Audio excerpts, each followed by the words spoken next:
I deeply regret doing what I was sent to prison for. Welcome to WatchMojo UK, and today we're discussing Britain's most notorious crooks who escaped abroad. I couldn't give myself up. That would go against my whole sort of philosophy. Before we begin, we publish new content every day, so be sure to subscribe to our channel and ring the bell to get notified about our latest videos. Ronnie Biggs. His subsequent brazen partying as he continually evaded justice in Brazil turned him for some into a criminal anti-hero. The Great Train Robbery of 1963 proved to be a highly lucrative endeavour. A gang of 15 stole roughly £64 million in today's money from a Royal Mail train. Ronnie Biggs was one of the culprits convicted of the crime in 1963, but he only spent 15 months in prison before escaping. Biggs is a much diminished figure from the swaggering villain of his younger days. A stroke has left him unable to walk or talk. The great train robber has grown old. And with age, he says, has come some regrets. Biggs got on a boat to Brussels, then linked up with his wife in Paris, and ended up spending 36 years on the run. As he managed to explain to Penny Marshall, he is now sorry the train's driver was attacked all those years ago, and now believes that crime does not pay.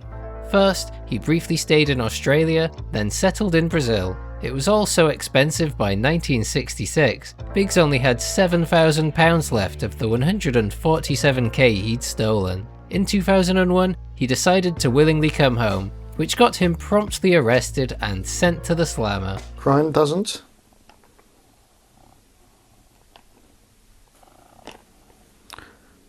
pay. Michael X. The Pinko Press would have us believe this Michael X is a crusading champion of the poor and oppressed. The Black Robin Hood of Notting Hill. Originally born in Trinidad and Tobago, Michael X was a controversial civil rights activist prominent in the 60s. In 1957, he moved to Britain, where within 10 years he became the first person of colour charged under the Race Relations Act. This was for a hate speech inciting violence against white Brits. You know what this is?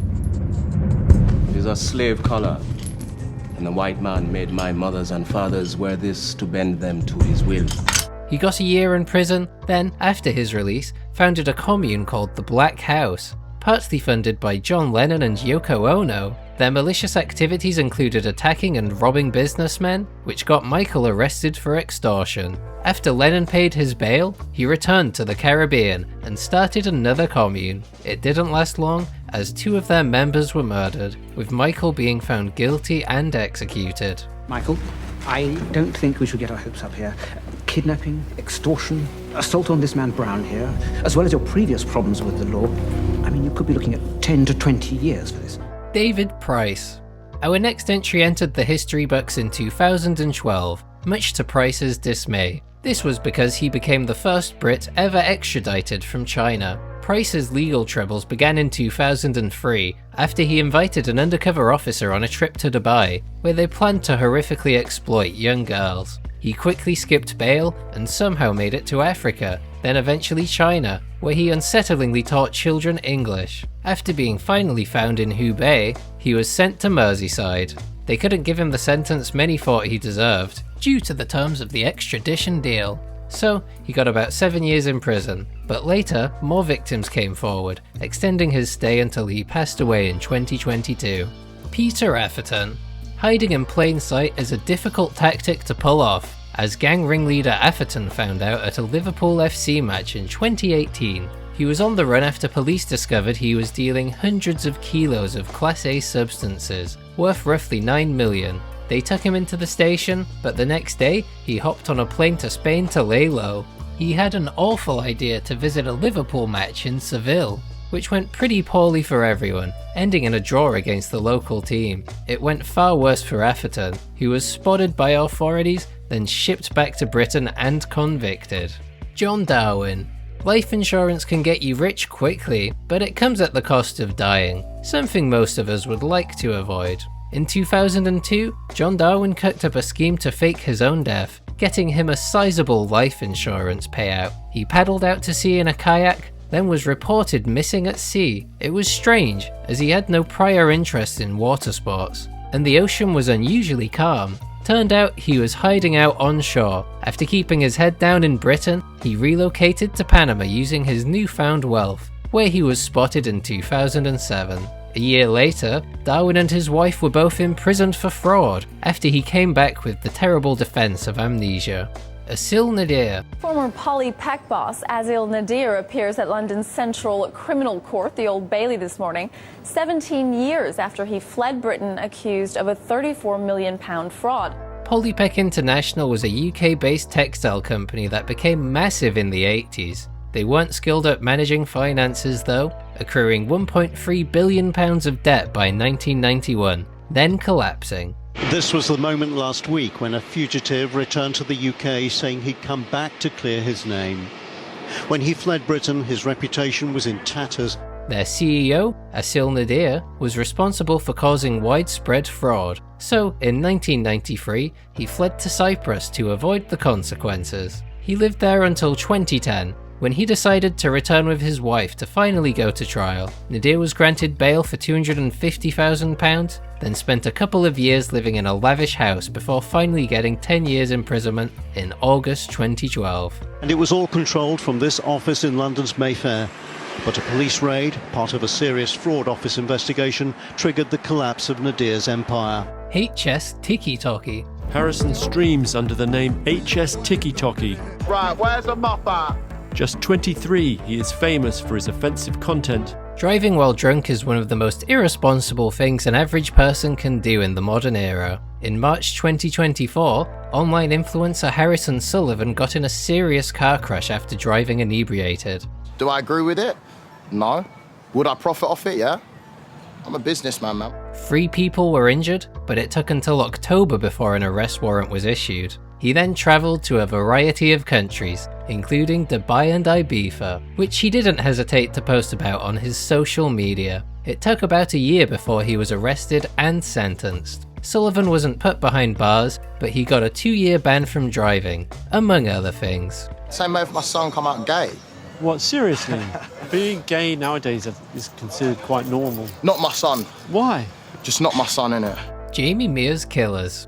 In 2018, teenager Jamie Mears was brutally murdered in Leeds after being found in a taxi by 4 attackers. In the months earlier, he'd sadly been getting involved in dealing, which is what he was apparently doing the night he died. When his taxi arrived, he was fatally attacked by a rival gang with knives. All 4 criminals responsible left the UK as soon as possible, heading first to Wales, then entering Ireland using fake identities. One of them decided to give himself up after 13 months as a fugitive, but the remaining 3 are still at large overseas.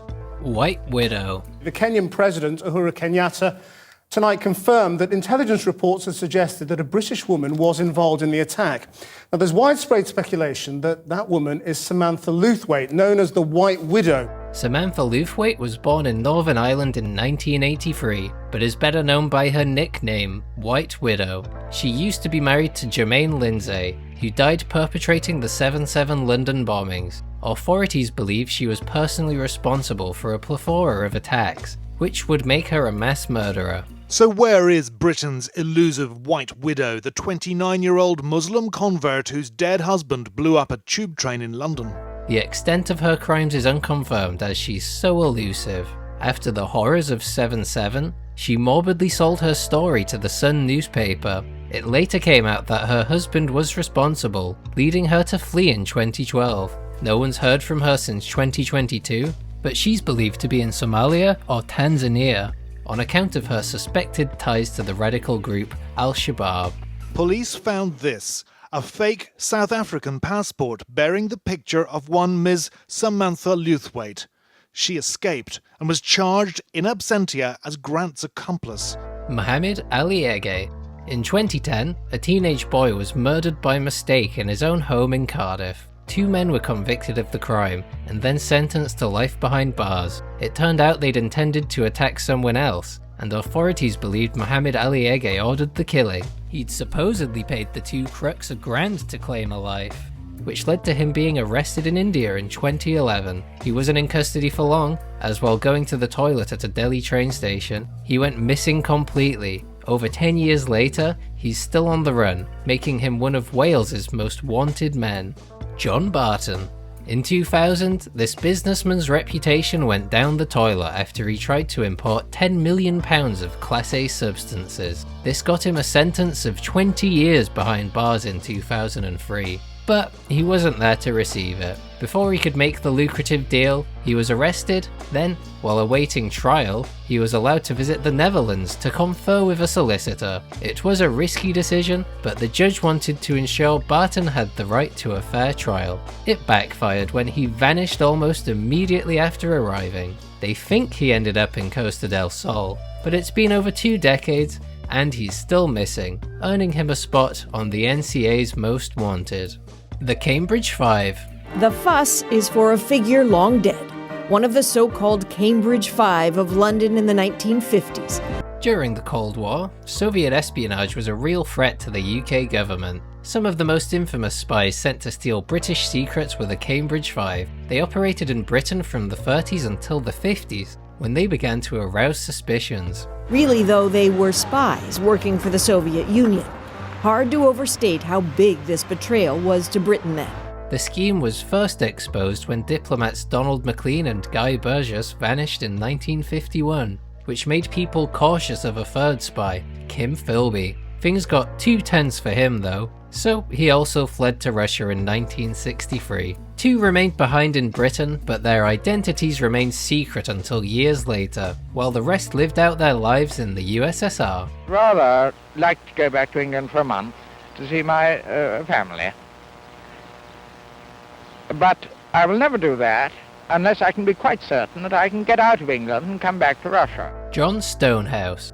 While Harold Wilson was in charge, one of his ministers was John Stonehouse. Many criticised him for being a Czechoslovak spy, a fact that's still contested decades later. After his political career declined, he attempted to fake his death in Miami in 1974. After making a few bank deposits under fake names, authorities grew suspicious, and he was arrested on Christmas Eve in Australia, 1974. Stonehouse was sent back to the UK, then worked as an MP for a few years longer, until finally being taken to trial, where he was sentenced to 7 years behind bars.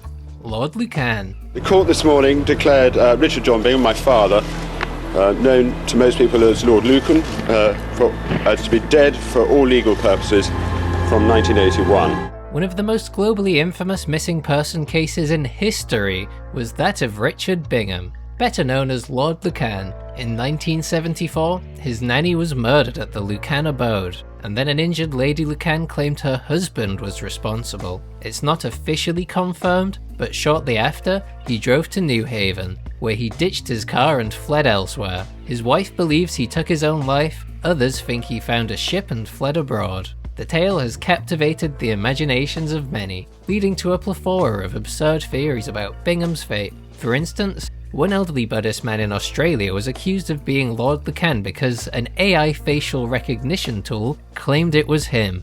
Gilbert Wynter. The Clerkenwell crime syndicate, also called the Addams family, is a prolific group of organised criminals. During the 90s, they employed a jeweller named Gilbert Wynter. If you believe the tales, he was a pretty unpleasant guy, supposedly murdering a rival with a sword in 1994. When put on trial, witnesses were too scared to open up. So, the case was thrown out. In '98, he went for a drive, then never returned. People believe he was at the centre of a deal that went awry, where he backstabbed his bosses to steal $800K from them. Then, they either killed him as punishment, or took the money and moved to the Caribbean. But we'll probably never know. Henry Every. During the golden age of piracy, the most infamous buccaneers were captured and often executed. One of the exceptions to this rule was Henry Every. He was born in Devon but made a name for himself on the high seas. His career was only 2 years long, but it brought him immense wealth. Most of this came from when he raided a Mughal convoy in 1695 with a squad of sea dogs. In total, they stole about $600K worth of goods, which is over £100 million in 2025. Every then became the first ever target of a global manhunt, which led to the capture of the majority of his crew, but not Captain Every, who vanished completely, taking his wealth with him. John Palmer. The Brinksmat robbery shocked the UK in 1983, becoming one of the grandest heists in history, stealing almost £300 million in today's money. They'd only wanted some Spanish pesetas, but instead stole tons of gold. One of the criminals involved was John Palmer, who quickly jetted off to Tenerife before things got too hot. After staying there for some time, he tried escaping to Brazil as he was worried he'd get extradited by Spain. This failed on account of an expired passport, so he was deported and tried. Eventually, in a 1987 trial, despite confessing to melting significant quantities of gold bars, because he claimed he had no knowledge that they were stolen, they decided to acquit him.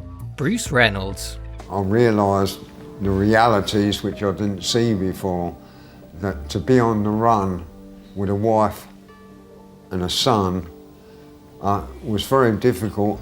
We've already discussed Ronnie Biggs, one of the culprits of the Great Train Robbery. The operation wasn't masterminded by him though. Bruce Reynolds was the operation's driving force. After hiding out in a few UK locations, he got his hands on a false passport and then fled to Mexico. Without money, by this time of course I was running very, very low. And as things got more and more desperate, I think that subconsciously I wanted to be caught. He settled there for a while until relocating to Canada. Then, after 5 years on the run, moved to Torquay. It didn't take long for the police to arrest him, resulting in him getting a 25-year sentence. The wealth he stole was never recovered though, as he probably spent it during his years abroad. Long time no see, Bruce. Don't you coppers ever knock? I knew I was nicked well and good. Ronnie Knight. Of course, when I was in Spain, he used to come over there, and then I had a club in Spain, and his regular clockwork, he was there. He used to come over and see me. For about 2 years, this criminal was known as the husband of the celebrated actor, Barbara Windsor. Their marriage ended in 1985, likely because Knight had fled to Spain at the time. In 1984, his brother was arrested for a robbery he'd committed a year prior. Well, it's when you're brought up, you don't actually go into it then, you know, when he was fighting, he went in it before he became a fighter. It was just one of them things to earn money. This freaked Ronnie out, as he helped arrange the burglary, so he hopped on a plane to Spain, specifically Costa del Sol. Knight then started his own restaurant and a club, but they began to fail in the mid-90s, so he thought he'd return home. This led to his almost immediate arrest and a 7-year jail sentence. I was brought up in the East End and things like that. You know, you go straight into that because you're surrounded by people who are doing it, so you follow suit. Gary Glitter. I've served my time.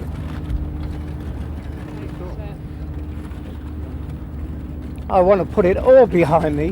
One of the most hated Brits in history is Gary Glitter, who has been convicted of extremely degenerate crimes in multiple countries. In the 70s and 80s, he was a popular rock star. By the turn of the century, he was a convicted criminal. After serving prison time, he fled to a handful of countries, then became hated in all of them. His time in prison had clearly taken its toll. There was none of the bounce in his step, which characterised his daily arrivals at court to face charges of possessing indecent photographs. First was Spain, then Cuba, Cambodia, Thailand, and finally Vietnam. Glitter had issues with authorities in both Cambodia and Vietnam. The former deported him, and the latter put him in jail. After finally regaining his freedom, he returned home. This was around the time of Operation U-Tree, which led to him being placed in a cell yet again, where he remains today. The law requires that he's listed on a sex offenders register for the next 7 years, but it's thought he'll now leave the country. Are there any topics we haven't covered before you'd love to see us take a shot at? We love to vary our content, so no matter what it is, leave your suggestions in the comments below.